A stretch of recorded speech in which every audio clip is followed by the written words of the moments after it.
Sarebbe con tutta probabilità questa carcassa di animale, presumibilmente un cinghiale, ad aver causato la morte di Emanuele Spada, 55enne viticoltore delle colline UNESCO. Sulla dinamica dell'accaduto stanno operando i tecnici dello Spisal per quello che tecnicamente sarebbe stato un incidente sul lavoro. L'uomo verso le 19 di sabato sarebbe salito tra le sue vigne lungo la strada Torte nella zona più alta a nord di Guia. Poi si sarebbe messo alla guida del suo escavatore, normalmente utilizzato per la manutenzione dei ciglioni, e si sarebbe recato in questo punto a ridosso della boscaglia per scavare questa buca. Infine avrebbe legato la carcassa alla benna per calarla all'interno del foro, ma il peso dell'animale avrebbe sbilanciato il mezzo, che è precipitato lungo la riva dopo essere scivolato sul fondo del viottolo reso viscido dalla pioggia. L'uomo sarebbe rimasto schiacciato tra il posto guida e una ceppaia e nulla ha potuto fare la barra proteggi ribaltamento finita tra i rami.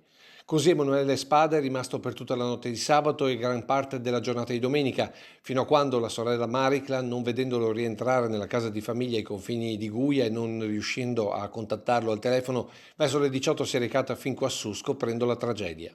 Subito sul posto si sono recati i pompieri con i sanitari del SUEM che hanno potuto solo constatare il decesso dell'uomo. Emanuele Spada viene ricordato così da chi l'ha conosciuto. Una persona che faceva parte della compagnia, sai, una volta le compagnie si ritrovavano tutte insieme, andavano in giro a far festa, molto spiritoso, tranquillo e dopo non si sa, negli ultimi anni lo frequentavano molto meno, si era un po' forse rinchiuso nel suo mondo e quindi lo vedevamo poco insomma qui a girare.